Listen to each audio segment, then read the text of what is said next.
Hi everyone, welcome back to a new episode of How to Log In. Today in this video, I'm going to show you how you can log into your Twitch account. Keep watching the video till the end.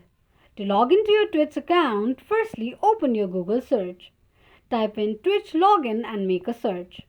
The search results will be displayed on the screen. Click on the login link shown on the page. To log into your Twitch account, firstly enter your username and password associated with your Twitch account and then click on Login. Click on an eye icon to check if you have entered your password correctly or not. To create a new account, tap on Sign Up.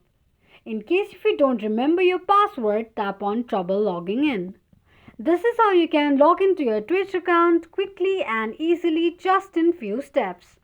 If you have any thoughts or queries, let us know in the comment section. Don't forget to subscribe to our channel. Also, press the notification bell icon so that YouTube will notify you whenever we post a new video. Thank you so much for watching.